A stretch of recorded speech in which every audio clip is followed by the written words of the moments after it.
오늘 여러분과 나눌 이야기는 돌밭에 관한 이야기입니다. 그러나 이 이야기를 나누기 전에 하나님 나라에 대한 한 가지 말씀을 먼저 나누고 싶은 말씀이 있습니다. 제가 지난주에 하나님의 나라가 어디에 임한다고 얘기했죠? 마음에 임한다고 말씀드렸어요. 근데 이 말만 딱 들으면 어떤 분은 이렇게 생각할 거예요.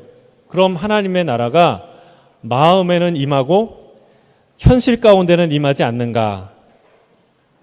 그렇게 질문할 수도 반문할 수도 있을 겁니다. 여러분, 이런 질문을 하는 사람은 설교를 잘 들은 사람일까요? 잘 안 들은 사람일까요? 여러분, 잘 들었기 때문에 질문이 생기는 거예요. 왜 설교를 저렇게 삐딱하게 듣나? 그렇게 말하면 안 되는 것이죠. 여러분, 하나님의 나라가 마음에 임한다는 것은 천국 복음이 현실 세상과 상관없는 마음과 정신과 영혼에 관련된 것이라는 뜻이 아닙니다. 만약에 하나님이 세상은 짓지 않으시고 우리 마음만 지으셨다. 마음은 지으셨는데 세상을 짓지 않으셨다. 그러면 가능한 얘기예요. 그러나 우리가 보고 듣고 만지고 누리는 이 모든 세상은 누가 지으셨습니까? 하나님이 지으신 세상이에요. 그래서 하나님 나라에서 그것들을 제외시킬 수 없는 것이죠. 우리 교회의 표가 무엇입니까? 예수님과 함께 세상 속으로. 여러분, 세상과 하나님의 나라는 뗄래야 뗄 수 없는 것이죠.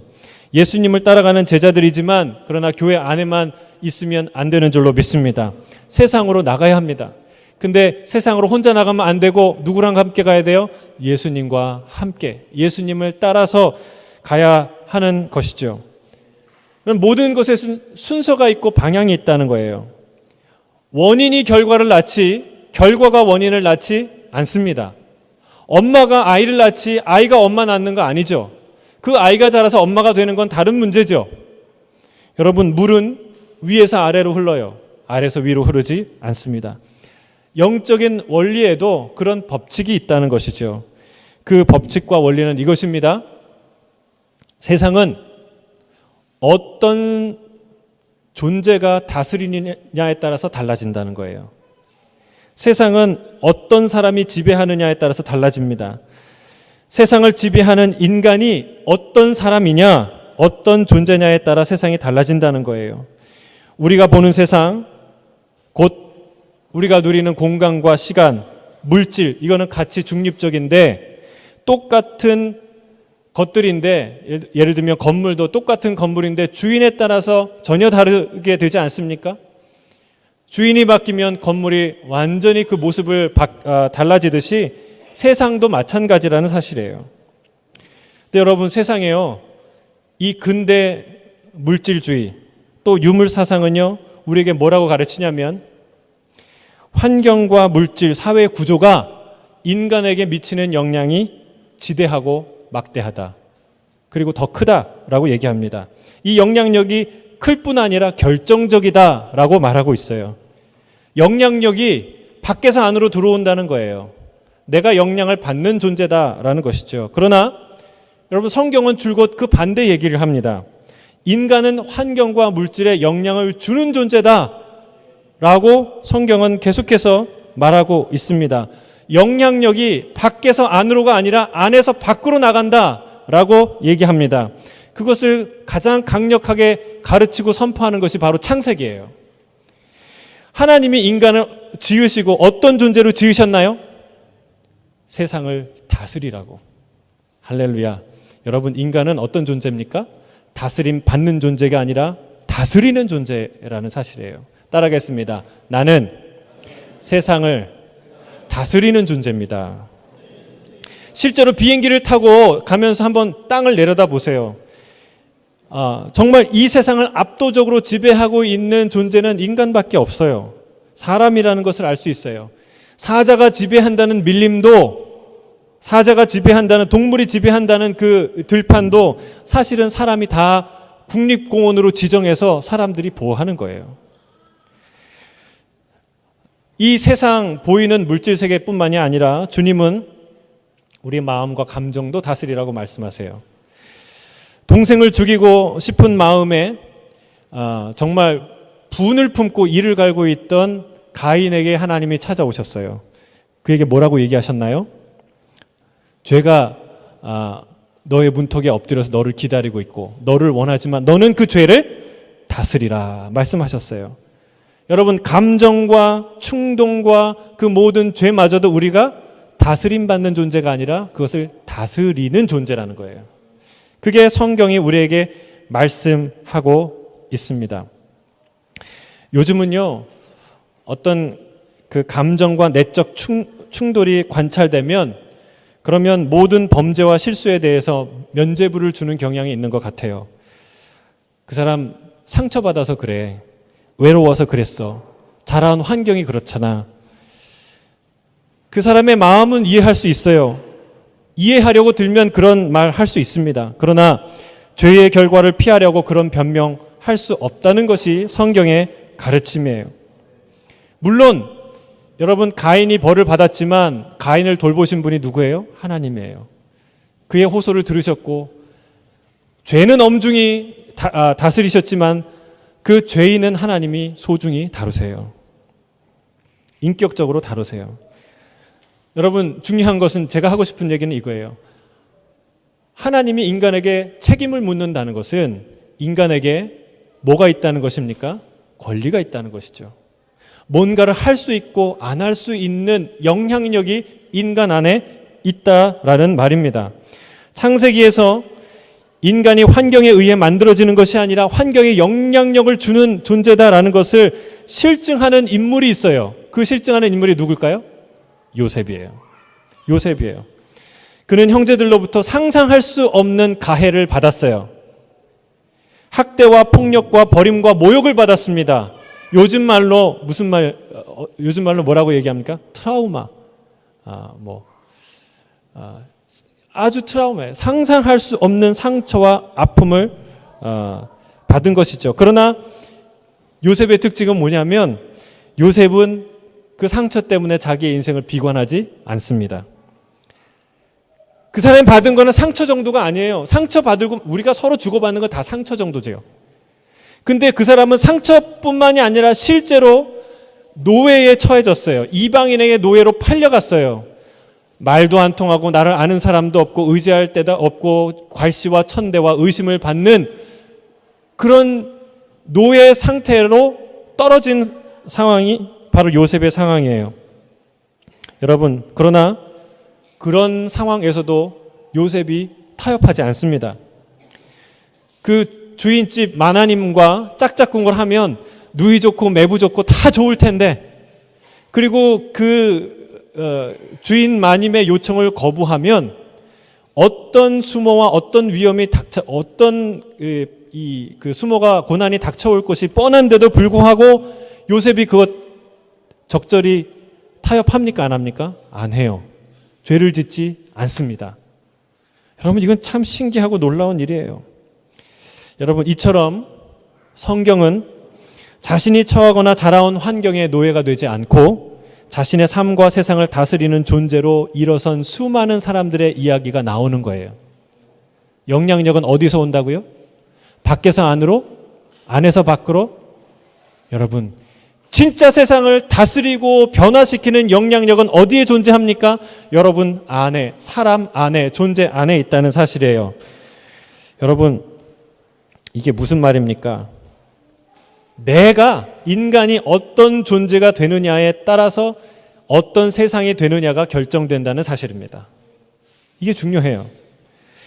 내 존재의 어떠함을 결정하는 곳, 나의 나됨을 결정하는 장소가 어디입니까? 그게 바로 마음이라는 거예요. 세상은 사람이 지배하지만 사람을, 그 존재를 지배하는 것은 마음이라는 것이죠.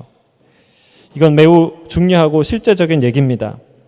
저는요, 경찰서나 교도소를 10개 짓는 것보다 예수 따라가는 성령 충만한 성도로 가득한 교회 하나를 세우는 것이 훨씬 더 중요하다고 믿습니다. 아멘이십니까? 왜 그래요? 여러분, 왜냐하면 진짜 사람을 교화시키는 것, 그리고 사람의 행동을 고치고 절제하게 하는 것은 외적 감시가 아니라 내적 감시라는 거예요. 물론 외적 감시 체계가 필요하죠. 경찰들이 사라지고 카메라 다 띄고, 여러분 그거 안 하면은요, 이제 그 거리가 무질서해지죠. 예, 과속하는 차들이 난무해지고 사고율도 높아지게 되겠죠. 그 공권력의 순기능을 부정하려는 것이 아닙니다. 제가 하고 싶은 얘기는 진짜 혁명은 외부가 아니라 마음, 이 내부에서 일어난다는 사실이에요. 훌륭한 공권력으로 사기꾼의 행동을 많이 제한할 수 있어요. 대폭 제한할 수 있어요. 그러나 그것은 말 그대로 제한적인 제한일 뿐입니다. 그 사기꾼은요, 사기 의지가 꺾이지 않으면 또 그 공권력이 볼 수 없는 그 방법으로 그 공권력의 눈을 피해서 더 은밀한 사기 행각을 펼치게 되어 있다는 사실이에요. 그 마음에서 사기에 대한 의욕을 제거하거나 그 사람 자체가 그 스스로 나의 죄에 대한 욕구를 자각하거나 그것을 내가 스스로 절제하려고 하는 의지를 갖거나 또한 그 안에서 나의 이 무력함을, 나의 이 연약함을 돕는 어떤 존재가 있다면 여러분, 내 마음과 생각이, 내 삶이 변화될 수 있을까요, 없을까요? 그러면 변할 수 있다는 사실이에요. 여러분, 이것이 마음의 혁명이에요. 절대로 한 개인이 바뀌지 않으면 세상은 바뀔 수 없다는 사실을 알아야 합니다. 이것이 조직과 정치 체계로 세상을 바꾸려 하는 모든 시도들이 실패한 이유예요. 한 개인의 존재가 내적으로 완전한 변화를 경험하는 것 가능할까요? 불가능할까요? 예? 가능할까요? 불가능할까요? 모르시겠습니까? 가능하죠. 가능하니까 이 자리에 왔죠. 그리스도 안에 있으면, 누구든지 그리스도 안에 있으면 어떤 존재가 된다고요? 새로운 피조물이 된다고 말씀하세요. 보라, 이전 것은 지나갔으니 새 것이 되었도다. 할렐루야. 여러분, 우리의 은혜는 우리가 좀 더 나아지는 게 아니라 우리가 새 것으로, 새 존재로 새로 태어난다는 거예요. C.S. 루이스가 그렇게 표현했어요. 이 새로운 피조물이 된다는 것은 말이 조금 더 빨리 달리고 아주 빨리 달리게 되는 정도의 변화가 아니라 이 말이, 달릴 수밖에 없는 말이 날개를 다는 거예요. 유니콘처럼 날개를 달고 가는 거예요. 여러분, 날개가 막 나기 시작할 때는 아플 수도 있고 어색할 수도 있고 좀 그럴 수도 있지만 이제 그 날개가 이 살을 뚫고 나와서, 그리고 그 날개가 완숙해져서 그것이 정말 날개짓을 할 수 있을 때면 달릴 수밖에 없던 말이 날 수 있는 말이 되는 거예요. 할렐루야. 여러분, 이런 새로운 변혁들이 어디에서 일어난다고요? 그리스도를 만난 존재의 마음속에서 일어난다는 사실입니다. 그래서 이 주님은요, 우리 주님은 이 땅에 혁명하러 오셨어요. 혁명을 하러 왔는데 정치 혁명 세력과는 관계를 이 거리를 유지했어요. 왜 그렇습니까? 예수님이 용기가 없어서? 정치적 수완이 부족해서? 그렇지 않습니다. 세상을 바꿀 수 있는 가장 중요한 혁명은 이 마음의 혁명, 영혼의 혁명이라는 것을 아셨기 때문에 그렇습니다. 그래서 주님은요, 이렇게 명령하는 거예요. 성경은 계속해서 얘기하는 거예요. 마음을 새롭게 해라. 마음의 할례를 받으라. 마음을 기경하라 라고 말씀하는 거예요. 저는 이 말씀이 우리에게 이루어지길 주의 이름 축복합니다. 우리의 마음이 기경되는 이 시간이 되길 원합니다. 길가와 같은, 돌짝밭과 같은, 그리고 가시밭과 같은 우리의 마음이 놀랍게 기경되는 이 시간이 되길 주의 이름으로 축복합니다. 그런데 중요한 거 있습니다. 마음이 변화되면 그냥 개인적인 변화에서 끝나나 개인의 영역에 머무나 그렇지 않다는 거예요. 그 영향력은 반드시 공공의 영역까지로 나아가게 되어 있습니다. 세상에 변화를 외치는 많은 사람들이 있어요. 정의를 외치는 사람들이 있습니다. 그러나 변화된 마음을 가진 사람과 그렇지 않은 사람과는 결과가 다릅니다. 사랑하는 성도 여러분, 내 마음에 진정한 하나님의 나라가 임하고 그 존재가 존재하는 가정, 회사, 학교, 그리고 이 시드니, 그리고 한국, 세계 열방에 변화를 일으키는 하나님의 나라를 임하게 하는 놀라운 역사가 흘러가기를 주의 이름으로 축복합니다. 우리 지난 시간에 배운 게 있어요. 그럼 그 하나님의 나라가 어떤 모습으로 우리에게 다가오는가? 어떤 모습으로 다가온다고 얘기했습니까? 작은 씨앗처럼 다가온다는 거예요. 작은 씨앗처럼. 여러분 손바닥에 올려놓고 씨앗을 하나 떨어뜨려 보세요. 눈 뜨고 보면 보이겠지만 눈 감고 누군가 자 내가 여기 손바닥에 씨앗을 떨어뜨리겠어. 느낄 수 있을까요? 못 느낄까요? 느낄 수 있죠. 마음을 쓰고 신경을 쓰면. 그런데 내가 잠깐 다른 생각하거나 그냥 그 신경을 안 쓰면 어떻게 돼요? 잘 못 느껴요. 그렇게 세미하고 아주 부드러운 터치가 천국의 터치라는 사실입니다. 여러분, 엘리야도 이걸 경험합니다. 엘리야가 그 갈멜산에서 위대한 승리를 경험하고 나서 이세벨에게 쫓기죠. 두렵고 떨리는 마음으로 도망을 갑니다. 얼마나 무서웠으면 40주 40야를 달려갔겠습니까? 40일을 달려가서 어디 갔습니까? 호렙산에 갔어요. 호렙산에 굴에 들어갔는데 하나님이 부르세요. 네가 여기서 뭐 하고 있느냐? 나와라. 내가 네 앞을 지나겠다. 근데 여러분 어떤 일이 일어납니까? 처음에는요. 강한 바람이 일어납니다. 산을 쪼개고 바위를 막 흔드는 그런 바람이 지나갑니다. 근데 거기에 하나님이 없었다고 얘기해요. 두 번째는 땅을 흔드는 지진이 일어났어요. 근데 거기에도 하나님이 없었다고 그랬어요.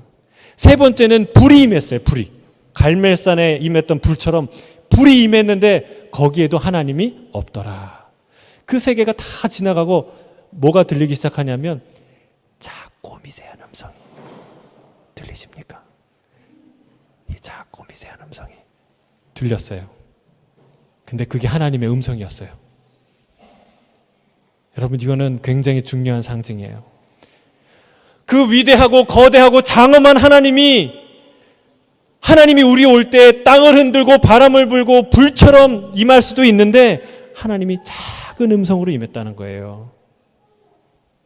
여러분 우리가 애쓰고 힘쓰지 않아도 하나님이 천국의 나라가 우리를 향해 온다는 것이 얼마나 기쁘고 감사한 일입니까? 그렇죠? 근데 중요한 게 있어요. 그 하나님의 나라는 작고 미세한 음성처럼 작은 씨앗처럼 우리 인생에 다가온다는 사실이에요. 근데 여러분 어떤 사람은 이렇게 생각할 거예요.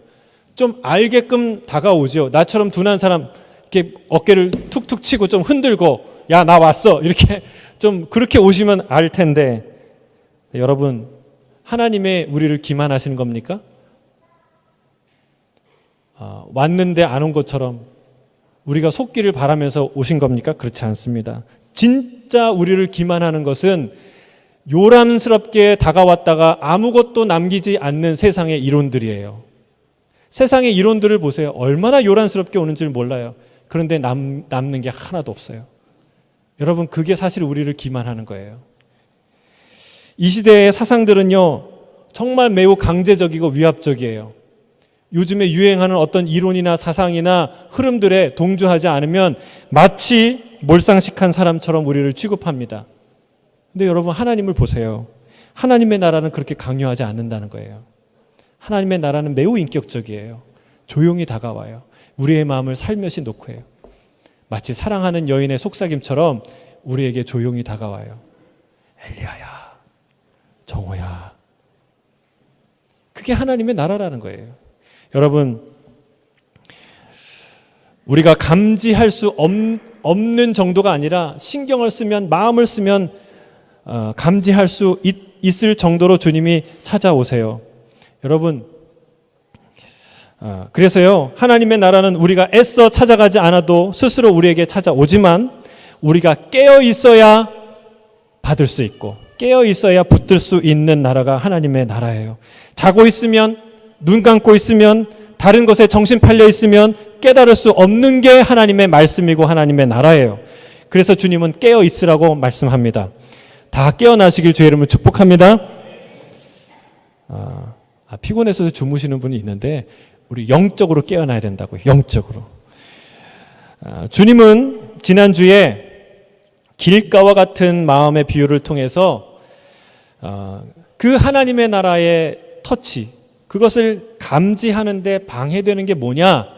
그게 바로 우리의 분주함이다. 우리의 딱딱함이다. 라고 말하고 있었어요. 자, 이번에는 두 번째, 주님이 길가에 이어서 돌밭의 비유로 우리의 마음에 관한 비유를, 마음에 관한 가르침을 가르치고 있습니다. 우리 본문 13장 5절, 6절, 20절, 21절 다시 한번 읽겠습니다. 함께 읽겠습니다. 시작.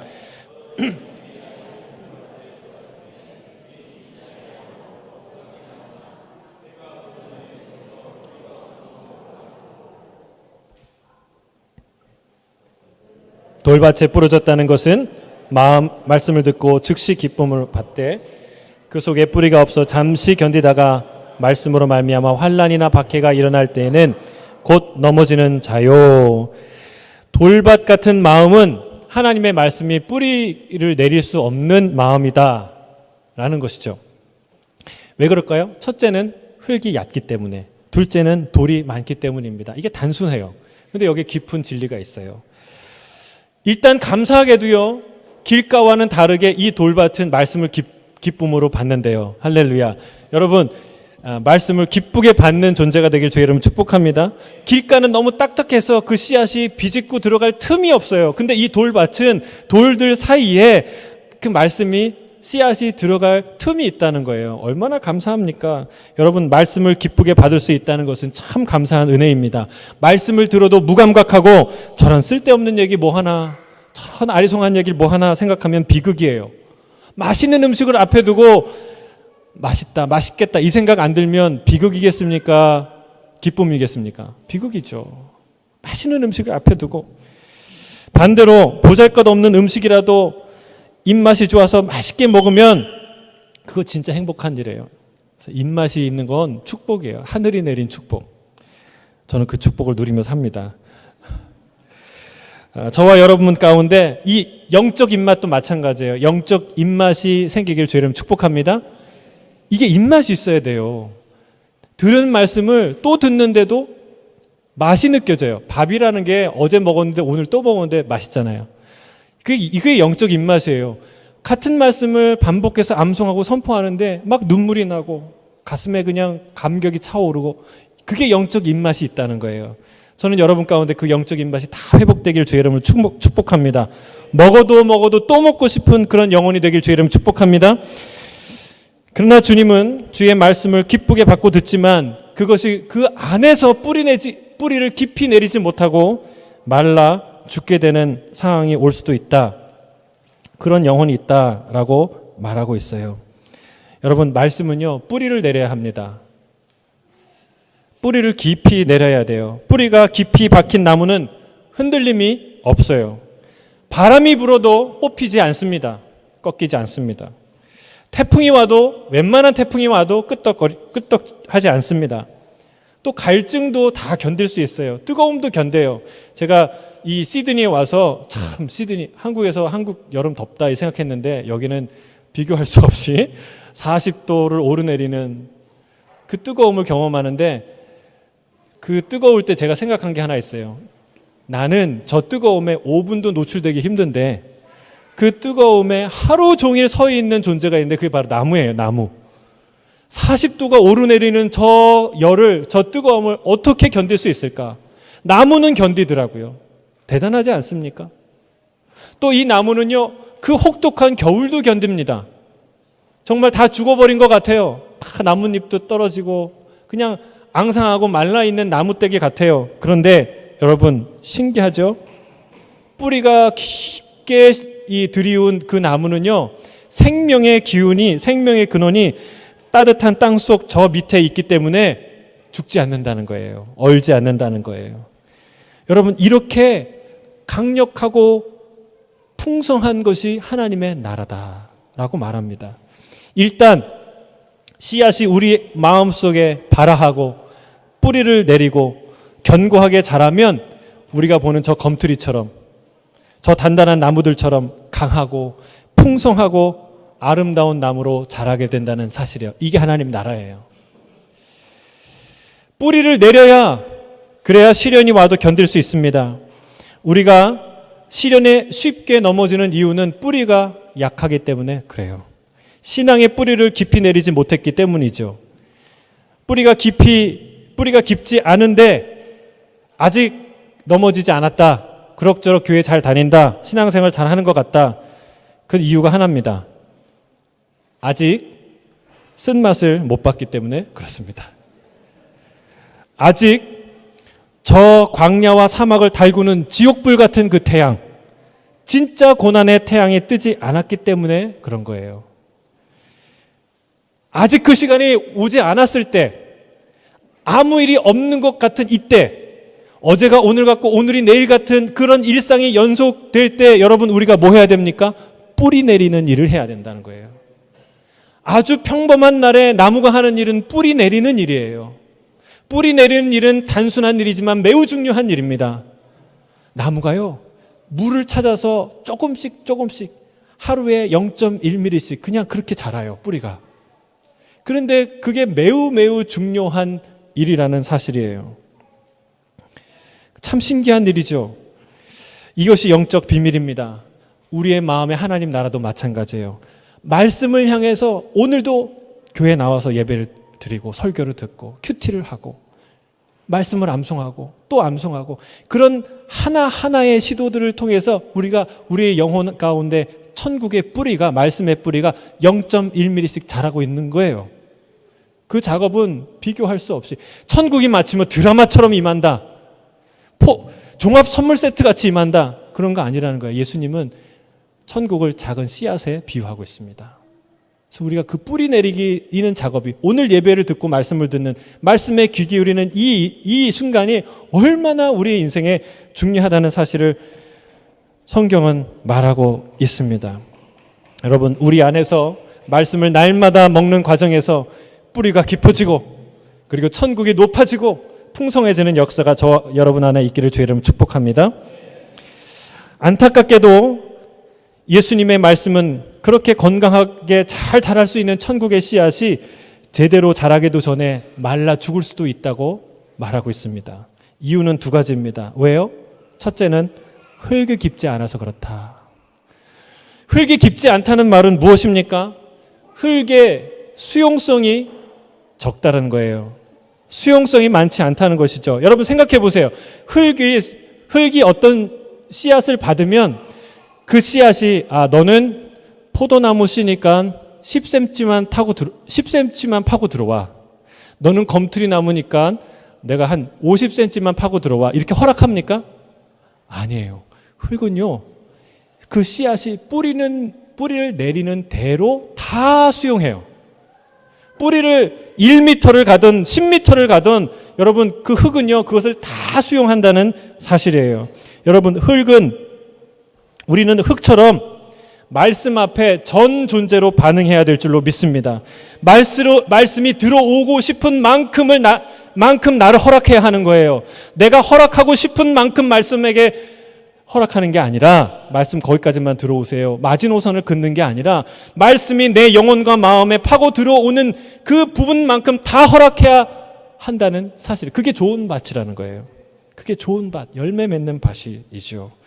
그런데 우리는 마음속에 마지노선이 딱 있죠.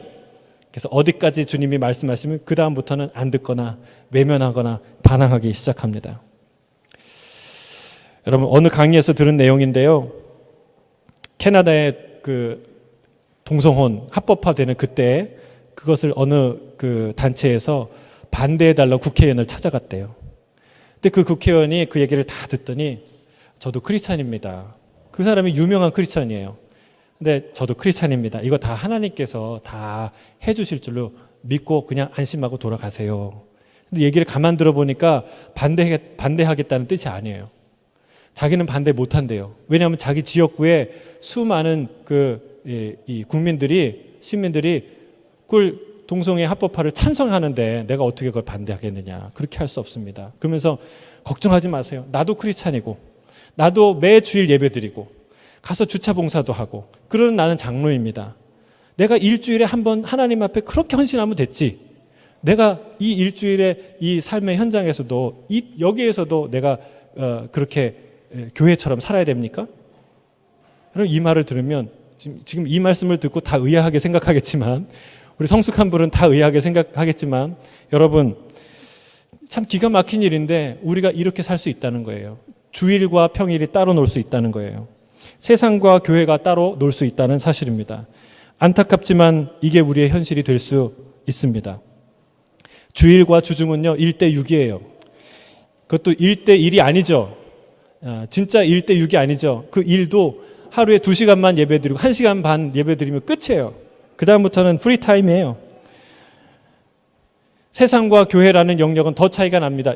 여긴 교회고 나머지는 다 세상이에요. 여러분, 이게 바로 돌밭의 마음을 가진 성도의 실체라는 것이죠. 나는 여기서만 크리스찬이고 여기까지만 주의 말씀을 듣겠습니다. 여기까지만 헌신하겠습니다. 라고 생각한다는 거예요. 우리가 나도 모르게 거놓은 선이 있습니다. 그 선이 지표면과 너무 짧아서 말씀의 씨앗이 뿌리를 깊이 내릴 수 없다는 사실입니다. 이 선을 스스로 거두지 않는 한 하나님의 말씀은 뿌리를 깊이 내릴 수 없다는 사실입니다. 여러분 생각해 보세요. 우리가 결혼을 일주일에 하루만 할 수 있습니까? 6일은 마음대로 살고 하루만 결혼한 채로 살 수 있나요? 그럴 수 없죠. 그게 가정이 아니죠. 피자는 한 조각만 살 수 있고 수박도 한 조각만 살 수 있더라고요. 그러나 아내는 한 조각만 살 수 없어요. 나라는 존재를 다 주어야 아내를 얻을 수 있어요. 전부 아니면 nothing이에요. 하나님도 마찬가지예요. 나를 전부 드리든지 다 안 드리든지 둘 중에 하나예요. 일부를 드리고 전부를 드렸다고 얘기하는 것은 그 아나니아와 삽비라가 했던 고백이에요. 그거는 여러분 저주받은 양심이에요. 하나님께는요 전부를 드려야 돼요. 저는 이 시간 주의 이름 축복합니다. 여러분 마음 가운데 있는 거놓은 그 내 은밀하게 거놓은 마지노선이 다 들통나길 바랍니다. 그리고 다 그것들이 깨지길 바랍니다. 주님의 말씀이 파고 들어오는 대로 다 나를 허락하는 것, 그게 진짜 축복이라는 사실이에요. 둘째는요 돌이 많아서 그래요. 우리 마음에 돌이 참 많습니다. 우리 마음 속에 돌덩어리처럼 자리하고 있는 것이 무엇입니까? 그게 응어리진 상처들 또는 돌같이 굳게 붙들고 있는 자기만의 사상과 편견들입니다.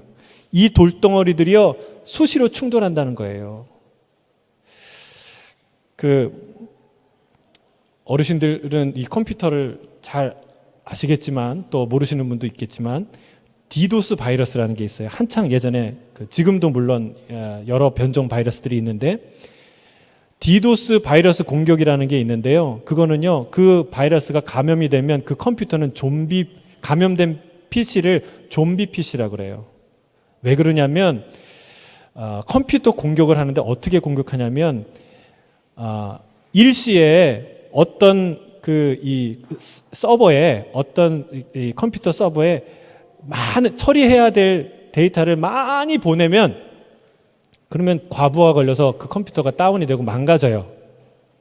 근데 이 하나나 두 개나 몇 개에서 그런 작업을 걸면요 그 IP를 차단하면 돼요. 근데 그게 차단이 되지 않는 경우는 수백 개, 수천 개, 수만 개의 IP를 이용해서 동시에 일시에 한 서버에 그 정보가 쏟아질 때는요 그 컴퓨터는 반드시 그 정보를 어떻게든 처리를 해야 돼, 반응을 해야 되거든요. 그러니까 그걸 감당할 수 없어서 그 컴퓨터가 완전히 다운이 되고 망가지는 거예요. 그게 이제 디도스 바이러스예요.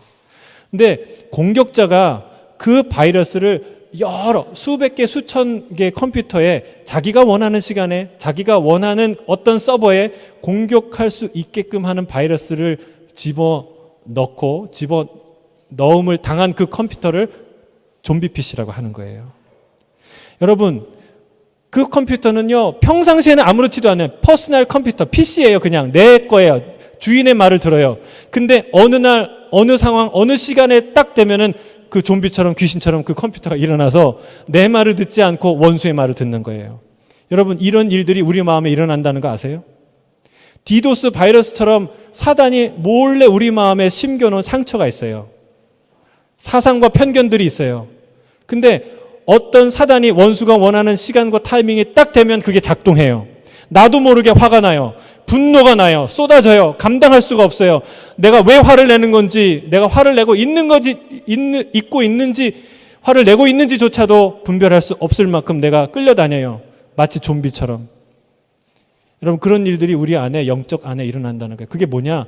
우리 안에 돌덩이처럼 박혀있는 상처와 아픔과 편견과 잘못된 사상들이라는 거예요.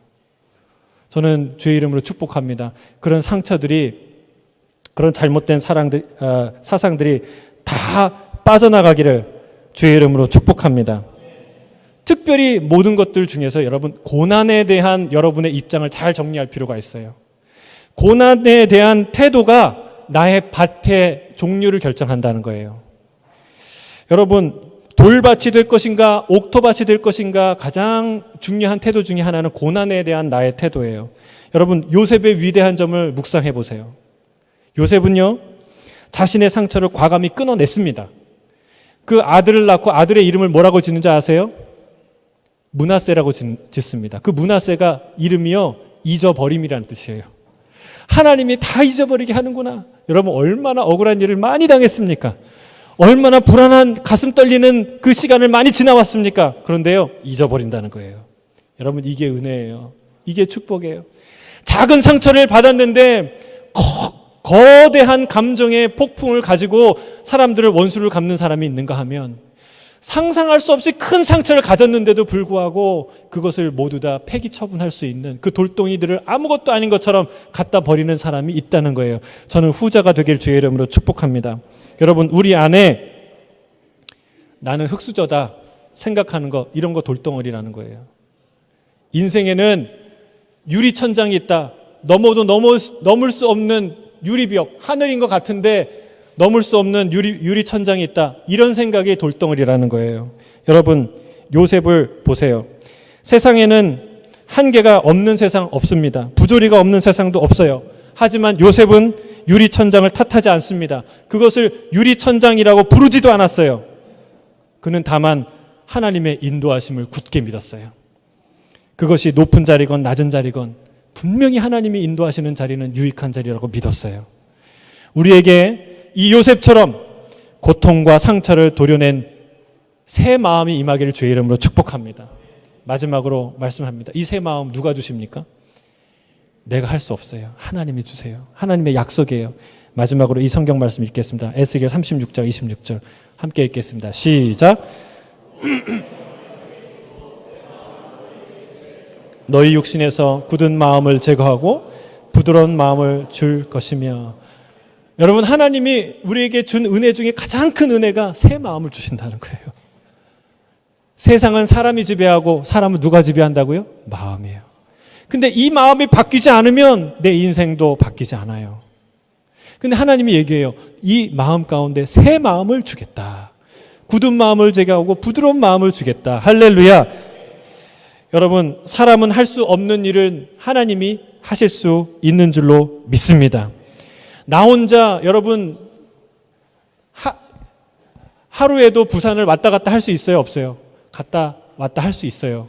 근데 혼자는 못 가요. 버스 타고 기차 타고 가야 돼요. 마찬가지예요. 우리 안에 돌밭, 우리 안에 심겨진 이 돌을 다 꺼낼 수 있을까요? 상처와 아픔과 잘못된 심령과 편견들을 빼낼 수 있을까요? 할 수 있어요. 그러나 나 혼자 못해요. 주님의 능력으로 할 수 있어요. 저는 오늘 우리가 기도하며 나갈 때, 우리가 하나님께 내 마음을 열어드릴 때, 우리 안에 있는 돌, 우리 안에 있는 상처, 우리 안에 있는 모든 편견과 잘못된 사상들이 다 뿌리 뽑히는 역사가 일어날 줄로 믿습니다. 아멘.